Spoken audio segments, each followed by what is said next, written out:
The Dowager and the Disappearing Heiress. Chapter 1.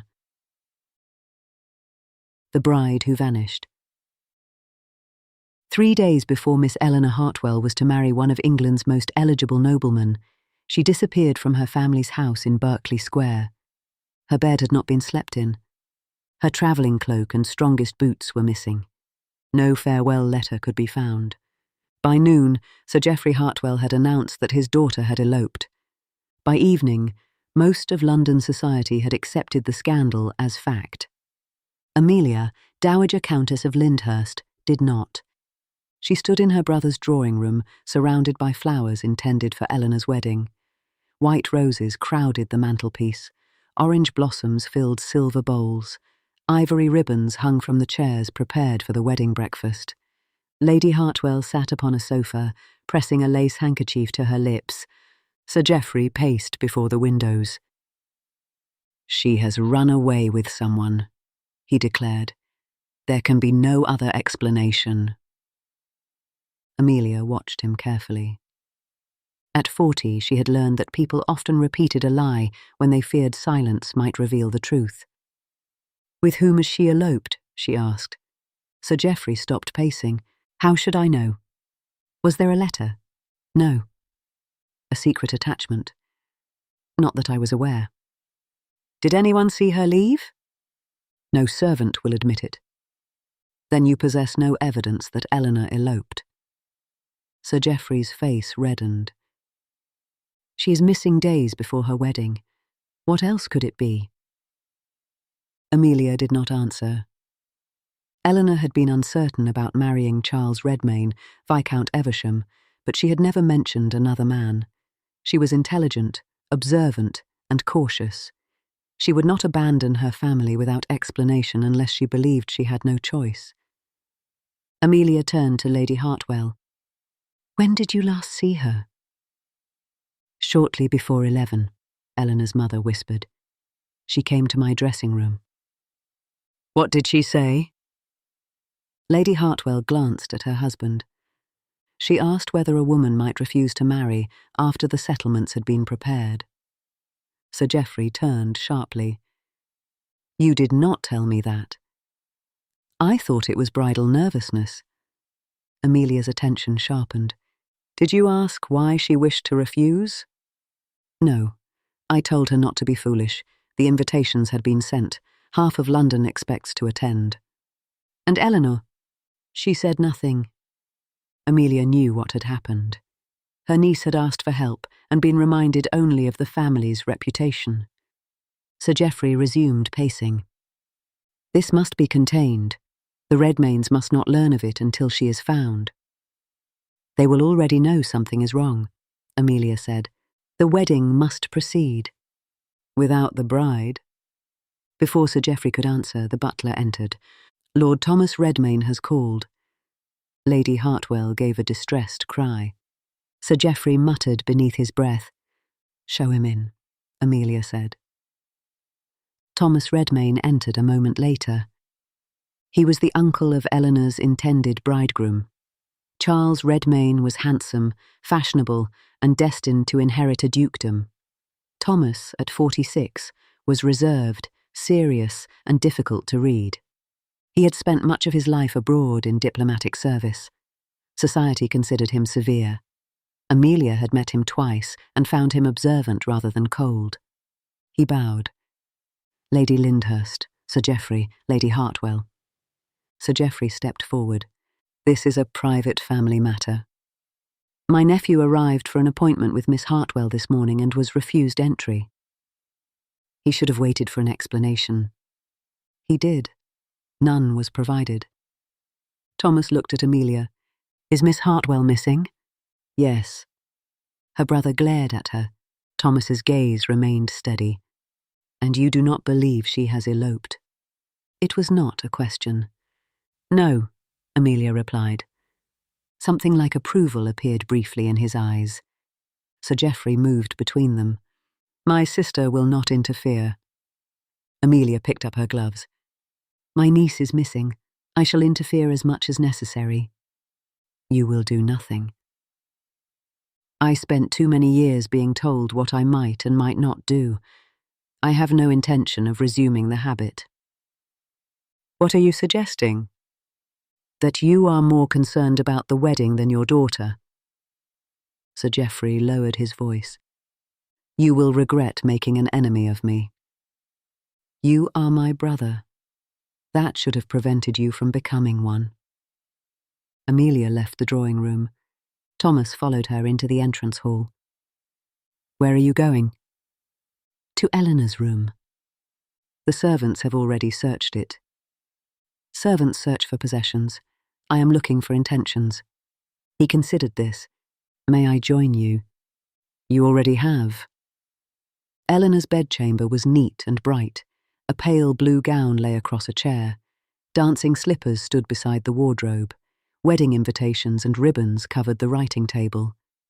Amelia opened the wardrobe. A dark cloak, a plain travelling dress, and strong walking boots were missing. She prepared for a journey, Amelia said. Thomas examined the windows. They are locked from within. She left through the house. They searched the writing desk. Amelia found a small account book containing payments to dressmakers, milliners, and jewellers. One page had been carefully torn out. She held the book towards the light. There may be an impression on the page beneath. Thomas stood beside her as she shaded the paper gently with a pencil. Faint words emerged. Madame Céline. 14 yards of ivory satin. Alterations to travelling cloak. Delivery to Mrs. Bell. Who is Mrs. Bell? Thomas asked. No one in this household. Beneath the account book lay a dressmaker's receipt. On the reverse were 2 handwritten words. Grasmere, December. Thomas's face changed. You know the place, Amelia said. It is a village in the Lake District. I know where Grasmere is. Why does the name trouble you? My family owns an estate nearby. Redmine Hall? Yes. Does Charles know it? He spent part of his childhood there. A maid arrived in response to Amelia's bell. She gave her name as Lucy and looked frightened before Amelia had asked a question. Were you with Miss Hartwell last night? Yes, my lady. What time did you leave her? A little after 11. Was she distressed? No. Thomas spoke quietly. Was she angry? Lucy looked down. Yes, my lord. With whom? I do not know. Amelia softened her voice. Lucy, Eleanor may be in danger. The maid twisted her apron. She made me promise not to tell. Tell us what?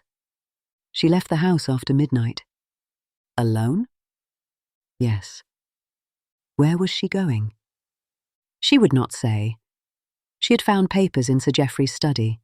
She told me she could not marry Lord Evesham and must reach someone before they were silenced. Thomas's eyes sharpened. Those were her exact words. Yes. Did she take money? About £20. Too little for a long journey, Amelia said. Lucy reached into her pocket. She gave me this. A small brass key lay in her hand. The number 17 was engraved upon it. Thomas recognised it. A deposit box key, most likely from the coaching office in Piccadilly. Sir Geoffrey's voice sounded from the corridor. What is happening in here? Lucy recoiled. Sir Geoffrey entered and saw the key. What is that? Amelia closed her fingers around it. Something Eleanor wished to keep from you. He reached for it. Thomas stepped between them. The movement was restrained but unmistakably protective. Sir Geoffrey stared at him. You presume a great deal, Redmayne. Your daughter is missing. Until she is found, I shall presume whatever is necessary. Sir Geoffrey looked from Thomas to Amelia. You will both regret this.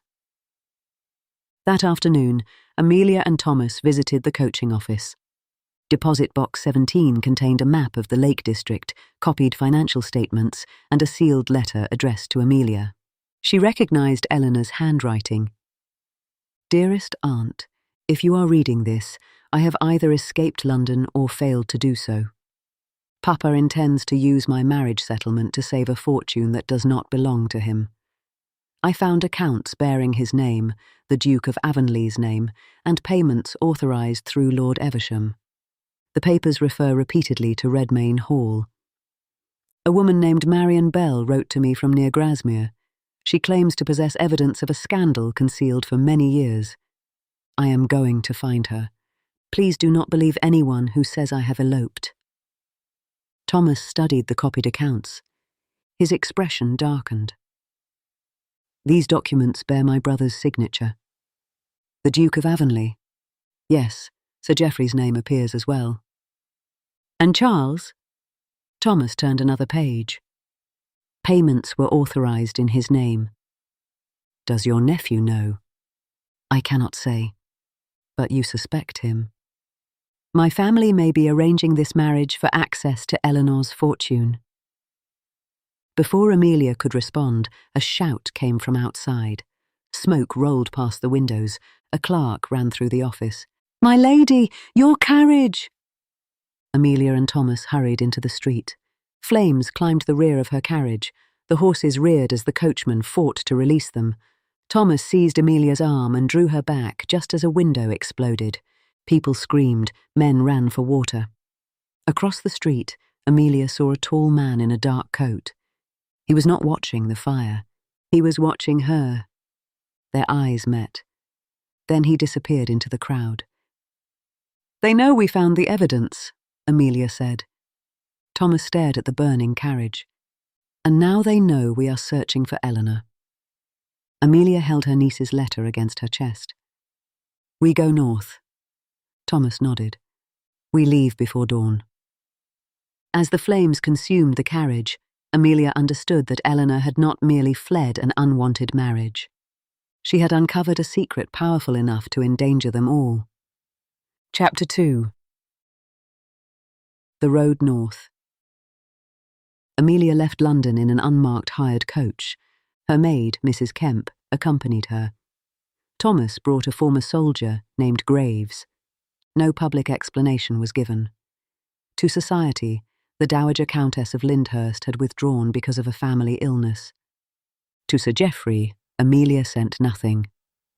For the first several hours, she and Thomas sat opposite one another in silence while rain darkened the road. Thomas studied the copied accounts.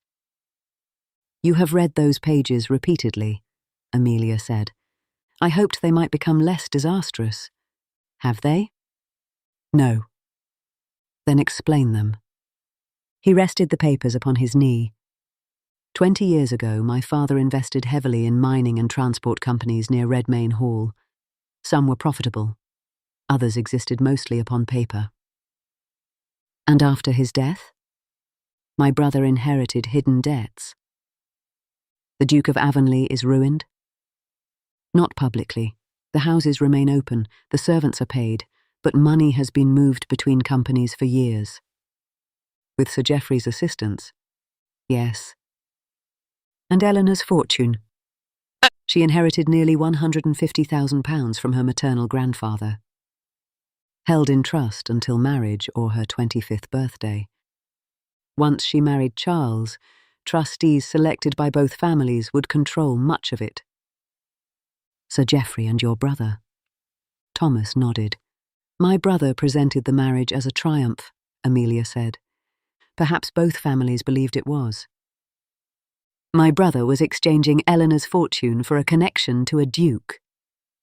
And my brother was exchanging Charles's title for money. A respectable transaction. Thomas looked out of the window. Respectability often depends upon who writes the account. Amelia studied him. Did Charles know? He has debts. Gaming? Among other things. Yet he was considered suitable to control Eleanor's wealth. That is often how suitability is measured. The coach jolted over a rut. Amelia turned towards the rain-streaked window. My husband appeared suitable. Thomas's gaze settled on her. The Earl of Lyndhurst was greatly admired. Most cruel men are careful about where they practice cruelty. Silence followed. Amelia had rarely spoken plainly about her marriage.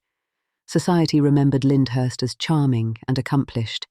It did not remember the money withheld from her, the intercepted letters, the locked rooms, or the physicians paid to describe her distress as instability. Thomas spoke quietly. "I saw him hurt you once." She looked at him. "At a house party in Sussex. You contradicted him during dinner. Later I saw him grip your wrist in the gallery." Amelia remembered the green silk gown she had worn and the smile upon her husband's face while his fingers tightened. "You did nothing." "No." "Why?" "I told myself it was not my place." "And now?" "I have learned that silence usually serves the person causing the harm." Amelia looked away. They stopped that night at an inn near Stamford. Thomas questioned the staff and learned that a young woman matching Eleanor's description had travelled under the name Miss Ellis. "She reached Derby," he told Amelia, "and after that, the record of her onward journey is missing." "Misplaced?" "Removed." A knock sounded. Mrs. Kemp entered carrying a small parcel. "This was delivered for you, my lady." "By whom?" "A boy. He left immediately." Thomas opened it carefully. Inside lay a torn piece of ivory satin stained dark at one edge. Eleanor's wedding gown had been made of ivory satin. Beneath the cloth lay a note: "Return to London. The next parcel will contain more." Amelia picked up the fabric. The stain might have been blood, wine, or dye. "They have her." "Not necessarily," Thomas said. "The purpose is to frighten us." "It has succeeded. Fear does not require obedience." The words struck more deeply than he could have known. Amelia folded the satin. "We continue." The following day, they travelled north through steady rain. At Kendal, Thomas discovered that Marion Bell had recently purchased 2 tickets towards Grasmere. Only one had been used.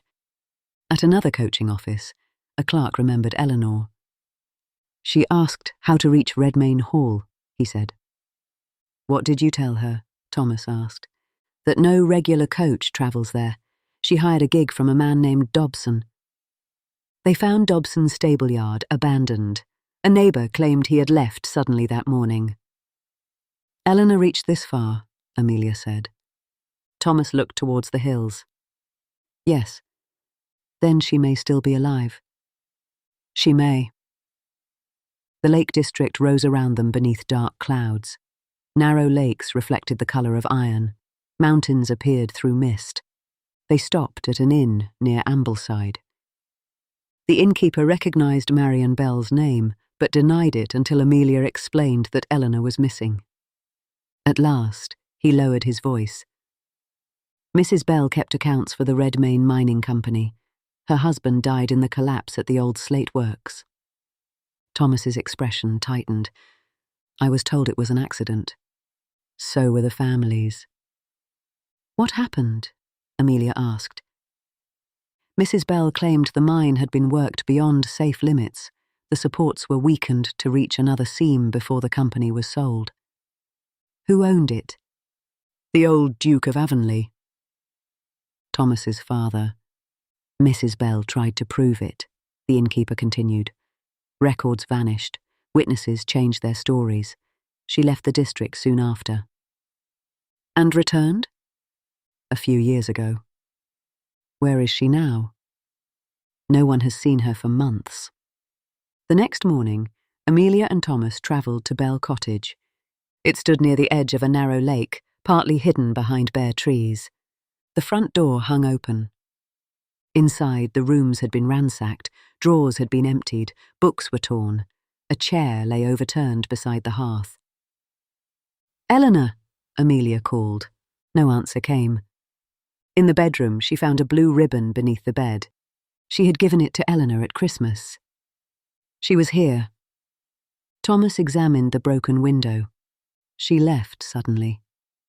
Or was taken. In the kitchen, Ashes filled the hearth. Thomas recovered a fragment of partly burned paper. Only a few words remained. Transfer before wedding, Lyndhurst declaration, witness protected at Redmine Hall. Amelia stared at it. Why is my husband's name there? A shout sounded outside. Graves ran past the window. Hooves thundered along the track. When he returned, he held a leather glove. Someone was watching the cottage. Thomas examined the initials stitched inside. C.R. Charles Redmayne. Eleanor's bridegroom followed her, Amelia said. It appears so. Then he may have taken her. Or he may be searching for the same evidence. We go to Redmine Hall. Thomas caught her arm. The roads are dangerous after the rain. My niece may be imprisoned there. We do not know who is inside. I do not require certainty before acting. This is not one of your London drawing rooms, Amelia. She looked down at his hand. Thomas released her immediately. No, she said. In London drawing rooms, the men threatening women generally wear better coats. For one tense moment, neither spoke. Then Thomas nodded. We go together. Redmine Hall appeared through the mist near dusk. It stood above a valley, vast and grey, with shuttered windows and crumbling terraces. No lights showed, yet fresh carriage tracks crossed the drive. They entered through the stable courtyard. Inside, the air smelled of dust and damp stone. Their footsteps echoed through the great hall. Eleanor, Amelia called. A crash sounded upstairs. Then a door slammed. Thomas drew a pistol. You neglected to mention that, Amelia said. I thought it might concern you. I am more concerned by men who carry weapons secretly. They climbed the stairs. Light appeared beneath a door at the end of the corridor. Thomas tried the handle. Locked. A muffled cry came from inside. Eleanor! Amelia shouted. Thomas drove his shoulder against the door. The lock broke. The room was empty. A chair stood in the centre. Rope lay upon the floor. A candle burned beside an open window. Then came the sound of horses below. Amelia ran to the window. A carriage was leaving the rear courtyard. Through the glass, she saw the pale face of a young woman. Eleanor! The carriage vanished among the trees. On the windowsill lay an envelope addressed to Amelia. Inside was a letter in Charles Redmayne's hand. Lady Lyndhurst, your niece is alive. Return to London and prepare to testify. If you refuse, the next time you see Eleanor will be at her funeral. Amelia lowered the page. What does he mean? Testify to what? Thomas read the letter again. This is not a demand for silence. What? Charles is not asking you to conceal evidence. He looked towards the road where the carriage had disappeared. He is asking you to reveal it. And Amelia realized that the man they believed had taken Eleanor might be trying to save her. Chapter 3. The Secret of Redmine Hall. They found Charles before midnight. His horse had lost a shoe near the estate, forcing him to seek shelter in an abandoned shepherd's hut. When Thomas entered, Charles raised a pistol. Put it down, Thomas ordered. Charles recognized him. Uncle, Amelia stepped forward. Where is Eleanor? My father's men took her. The Duke sent them. Yes. You left a note threatening her death. I left a warning. Thomas seized him by the coat. Explain. Charles admitted that he knew his father was in financial difficulty. He knew Sir Geoffrey intended to release Eleanor's fortune through the marriage settlement. He had told himself the money would only be borrowed and later replaced. Amelia's expression hardened. You intended to marry Eleanor while allowing your family to steal from her. I did not think of it as theft. That is how theft most often succeeds. Charles lowered his eyes. I cared for her.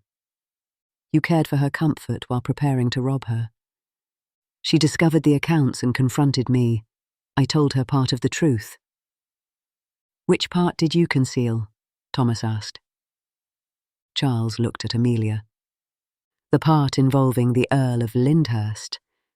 The name seemed to darken the hut. My husband. He invested in the Redmine companies.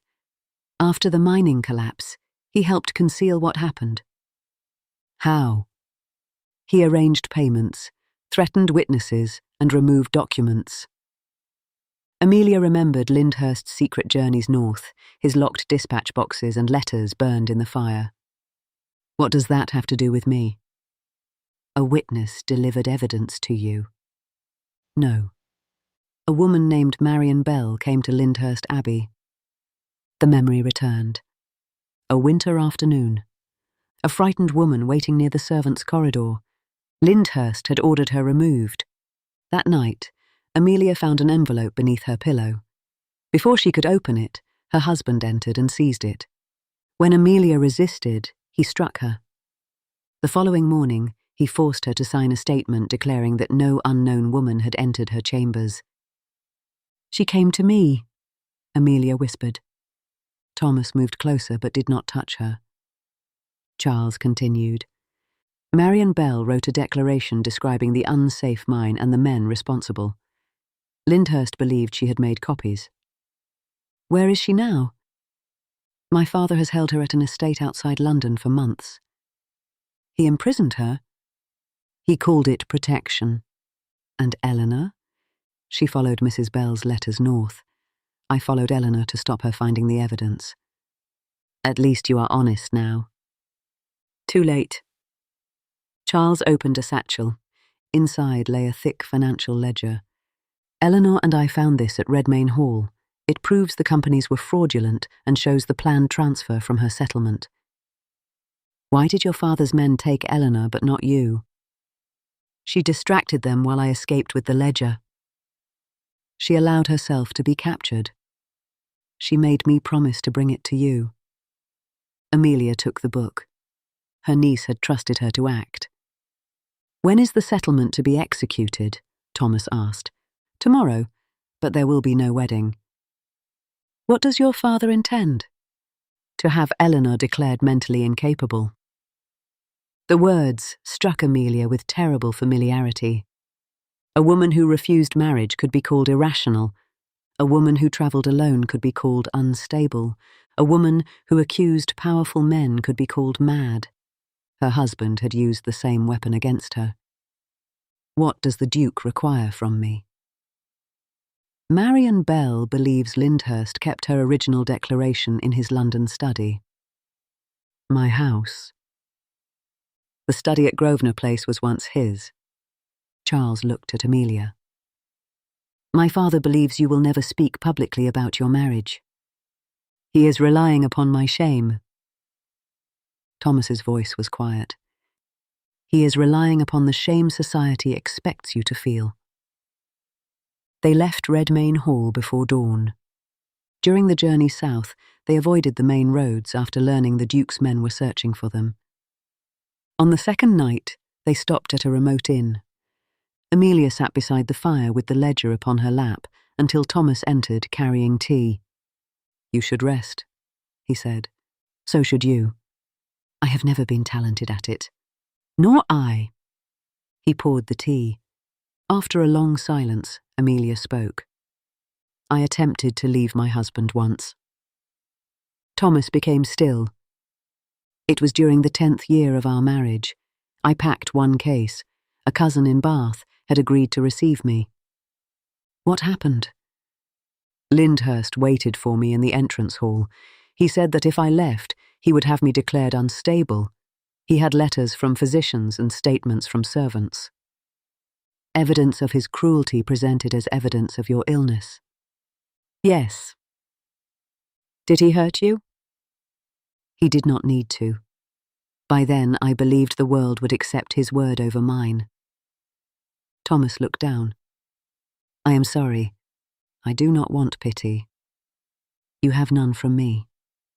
What then? Anger, Respect. Regret. Regret? I saw him hurt you in Sussex and said nothing. You were a guest. I might have spoken to you. What would you have said? I do not know. Then silence may have been wiser. No. Silence was easier. Thomas crossed towards the window. My sister married at 19. Her husband drank and humiliated her. I knew something was wrong, but she denied it. What happened? She died after 5 years. A fever, officially. By then she was so weakened that any illness might have killed her. I'm sorry. I told myself her marriage was none of my concern. I failed her. I will not fail Eleanor. You barely know Eleanor. I know what it means when a family decides a woman's suffering is inconvenient. For years, Amelia had believed safety depended upon needing no one. Yet Thomas did not demand her trust. He did not promise to rescue her. He merely stood beside her and allowed her to choose. He extended his hand. After a moment, Amelia placed hers in it. His grasp was gentle. Nothing more was needed. They reached Grosvenor Place late the following evening. Amelia went directly to the study. The room had been redecorated after Lyndhurst's death, but his mahogany desk remained. They searched every drawer. Thomas examined the panelling. Charles emptied the bookcases. An hour passed. Nothing. Then Amelia remembered her husband's habit of touching the brass lion carved upon the desk whenever he lied. She pressed the lion's head. A concealed drawer opened. Inside lay a sealed packet. Marion Bell. Private. Amelia broke the seal. The packet contained Mrs. Bell's declaration describing the unsafe mine, ignored warnings and payments made after the deaths. There was also a letter from Lyndhurst to the former Duke. Destroy the woman's testimony. My wife knows nothing and can be made to deny anything. Beneath it lay the false statement Amelia had signed. Proof of a lie forced from her through fear. The study door opened. Sir Geoffrey stood there with 2 men. One held a pistol. Her brother stared at the packet. Give it to me. Where is Eleanor? At Avonlea House. Thomas stepped slightly in front of Amelia. Sir Geoffrey smiled coldly. By tomorrow afternoon, Eleanor will be under legal guardianship. She will speak for herself, Amelia said. No one will believe her. A young woman flees her home, travels alone and accuses her father of theft. She is clearly unstable. And Marion Bell? That woman has caused enough damage. You imprisoned her. I protected the family. You planned to take Eleanor's fortune, to preserve what belongs to us. It belongs to her. Women have never understood money. Amelia looked at him. No. Men simply arranged the law so that we were not permitted to control it. He stepped closer. You will testify that Eleanor has always been excitable. No. You will tell the court she is incapable. No. Sir Geoffrey lowered his voice. You remember what happened when you defied your husband? Thomas's expression changed. Amelia continued to face her brother. Yes, I remember. Then do not force me to remind you. He reached for the packet. Thomas moved. The armed man raised his pistol. A shot exploded. The window shattered. Smoke filled the study. Amelia fell as Thomas pulled her down. When she looked up, Sir Geoffrey was gone. The packet had vanished, and Thomas lay motionless beside her. Chapter 4. The Dowager's Testimony. Thomas was alive. The ball had struck the wall behind him, and he had fallen while shielding Amelia from the shattered glass. But the declaration was gone. Sir Geoffrey escaped before Charles could stop him. By morning, the Duke of Avonlea had filed a petition asking the court to declare Eleanor incapable of managing her affairs. The hearing began at 10 o'clock. The courtroom was crowded. News of the missing heiress had spread throughout London. Members of society filled the benches. Reporters waited with sharpened pencils. Amelia entered wearing black, not widow's black, armour. Thomas walked beside her. Charles followed, carrying the ledger. Amelia's solicitor, Mr. Harcourt, met them near the front. "Eleanor is being held in an adjoining chamber," he said. "They claim she is too distressed to appear." "Have you seen her?" "No." "And Marian Bell?" "Still missing." Across the courtroom sat the Duke of Avonlea, white-haired and imposing. Sir Geoffrey sat beside him. Neither man looked at Amelia. The first witness was a physician. He claimed Eleanor had shown signs of agitation and irrational behaviour. Under questioning, he admitted that he had examined her for less than 15 minutes. A second physician spoke of hereditary female weakness. Lady Hartwell wept while describing Eleanor's recent disobedience. Then Sir Geoffrey entered the witness box. "My daughter has always been imaginative," he said. "Easily influenced. My sister encouraged her to reject proper guidance." Mr. Harcourt rose. "Did Miss Hartwell object to marrying Lord Evesham?" "She experienced ordinary bridal nervousness." "Did she accuse you of attempting to misuse her fortune?" "She repeated fantasies placed in her mind." "Did she discover financial documents in your study?" "No." "Were you involved in companies connected with Redmayne Hall?" "I have invested in many enterprises." "Did you arrange to transfer money from Eleanor's settlement into those companies?" The Duke's lawyer objected. The judge sustained the objection. The question, he said, concerned finance rather than Eleanor's mental condition. Amelia understood the strategy. The men did not need to prove their innocence. They needed only to prevent the truth from being examined. When Sir Geoffrey left the witness box, Mr. Harcourt called Amelia. A murmur moved through the courtroom. She walked forward and took the oath. For a moment, she remembered the entrance hall at Lyndhurst Abbey, her packed case, her husband waiting below the stairs, his voice telling her no one would believe her. Then she thought of Eleanor, young, alone, depending upon Amelia to speak. "Lady Lyndhurst," Mr. Harcourt began, "do you believe your niece is mentally incapable?" "No." "Why?" "Because refusing to surrender her fortune to dishonest men is not madness." The courtroom erupted. The judge called for order. Sir Geoffrey's face darkened. "Which dishonest men?" Mr. Harcourt asked. "My brother, Sir Geoffrey Hartwell, the Duke of Avonlea, and my late husband, the Earl of Lyndhurst." The reporters began writing furiously. "What connection did your husband have to this matter?" "He helped conceal the cause of a mining disaster at Redmayne Hall." "Did a witness approach you?" "Yes.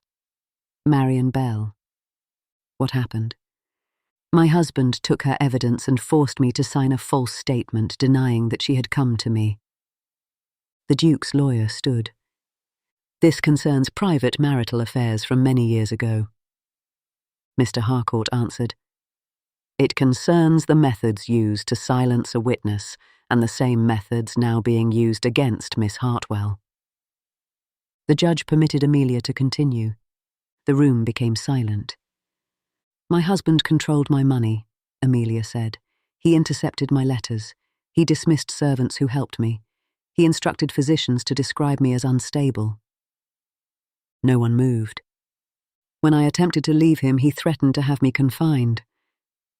Her voice trembled once, then steadied. "He forced me to sign a false declaration. I obeyed because I believed refusal would cost me my freedom." Sir Geoffrey rose. "This is indecent." The judge ordered him to sit. Amelia continued, "After my husband's death, I allowed society to believe our marriage had been honourable. I told myself silence protected my dignity." She looked towards her brother. "But silence protected him. It protected every man who relied upon women being too ashamed to describe what had been done to them." Thomas watched her from across the courtroom. There was no pity in his face, only respect. Mr. Harcourt asked, "Did you recover Marian Bell's original declaration?" "Yes." "Where is it?" "My brother stole it from my house last night."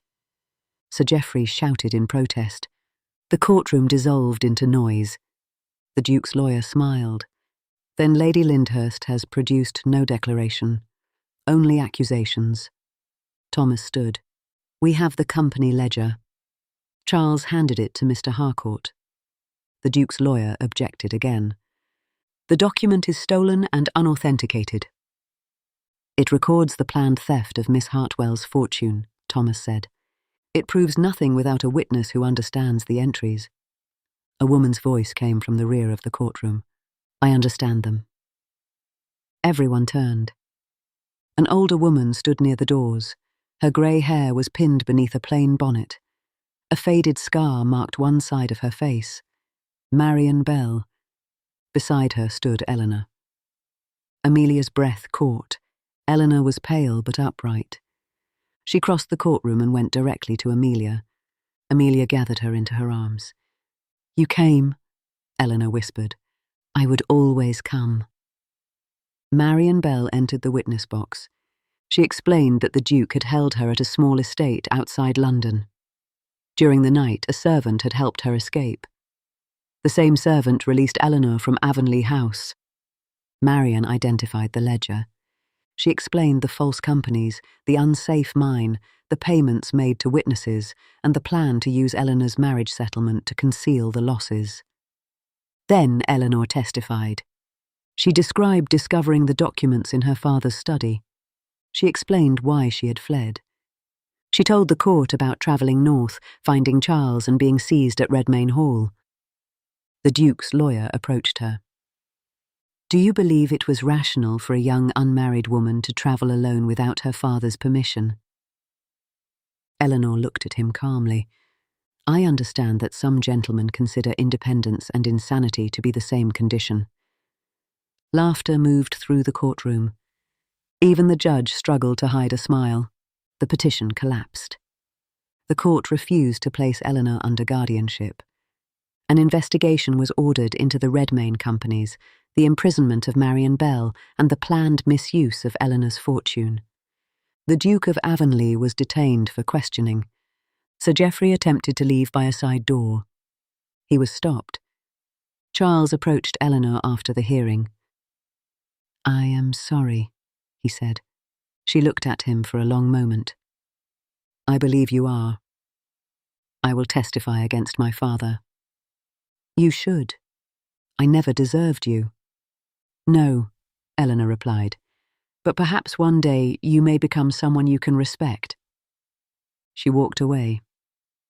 Outside the courthouse, reporters crowded the steps. Questions surrounded Amelia. Was her testimony true? Did she regret exposing her family? Would she publish the full story? For years, Amelia had survived by walking away from such questions. That day, she turned to face them. "I regret only that fear kept me silent for so long." In the weeks that followed, London society divided itself over the Dowager Countess of Lyndhurst. Some called her courageous, others called her indelicate. Certain invitations ceased. Many more arrived. Women began visiting her privately. They entered her drawing room with careful smiles and left hours later with red eyes. Marian Bell's original declaration was recovered from Sir Geoffrey's solicitor. The scandal widened. The Duke withdrew from public life while criminal proceedings began.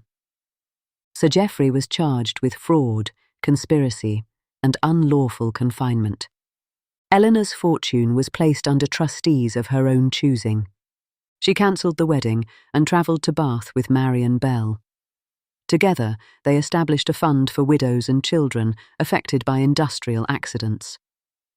Charles sold much of his inheritance to repay the company's victims. After testifying against his father, he left England to work abroad. Amelia returned to Grosvenor Place. One autumn evening, she stood in the study where the hidden declaration had been found. Lyndhurst's desk had been removed. Without it, the room seemed larger. Thomas entered. "You sent for me." "I did." He looked around. "Are you planning another investigation?" "I hope never to see another financial ledger." "A worthy ambition." Amelia turned towards him. For once, Thomas appeared uncertain. "I have been thinking about trust," she said. "A dangerous occupation." "Extremely. What have you concluded?" "My husband believed trust was obedience. My brother believed it was silence. Society believes women should offer it without evidence." "And what do you believe?" "That it should be earned slowly." Thomas nodded. "I am prepared to begin with a very small amount." "How small?" "A walk in Hyde Park. In public. In daylight. With every gossip in London watching. I am willing to risk the scandal." Amelia almost smiled. "There is something you must understand. I shall never become the sort of wife who asks permission to spend her own money." "I should hope not." "I shall not overlook dishonesty for the sake of peace." "Good." "I may never wish to marry again." Thomas looked at her. "I have not asked you." "Not yet." "No." There was affection in his expression, and hope. But he did not reach for her. He allowed her the distance. He allowed her the choice. Amelia extended her hand. Thomas took it. Months later, society learned that the Dowager Countess of Lyndhurst and Lord Thomas Redmayne had formed what was politely called an understanding. No immediate engagement was announced. They attended concerts together and supported Eleanor and Marian's charitable work. Thomas became a regular guest at Amelia's dinners, though he never sat at the head of her table. Amelia retained her title, her fortune, and her home. When they were quietly married the following spring in a chapel near Grasmere, she surrendered nothing of the life she had built. Eleanor stood beside her. Marian Bell signed the register. After the ceremony, Amelia and Thomas walked towards the lake. The mountains rose beneath a clear sky. Thomas offered Amelia his arm. She looked at it, then at him. "I am capable of walking alone." "I know." She placed her hand upon his arm. It was not surrender. It was not obedience. It was a choice freely made. Amelia had once believed freedom meant never needing another person. Now she understood that true love did not demand that a woman become smaller. It did not punish her for speaking. It did not close doors behind her. Love, when it was worthy of the name, stood beside her while she opened those doors herself. And for Amelia, Dowager Countess of Lyndhurst, that was the beginning of a life no longer governed by fear. A life in which her voice belonged entirely to her. And a life in which she could be loved without surrendering herself. The end. Thank you, dear reader of the Regency Gazette, for joining us in another tale of love, intrigue, and whispered ballroom secrets. If today's romance delighted you, kindly bestow a like upon this video. It helps our Gazette reach more lovers of Regency storytelling. For weekly journeys into dukes, debutantes, scandals, and slow-burning devotion, please subscribe to the Gazette and tap the little bell so you are notified the moment the next story is published. Until our next edition, may your days be filled with grace and your nights with the promise of romance.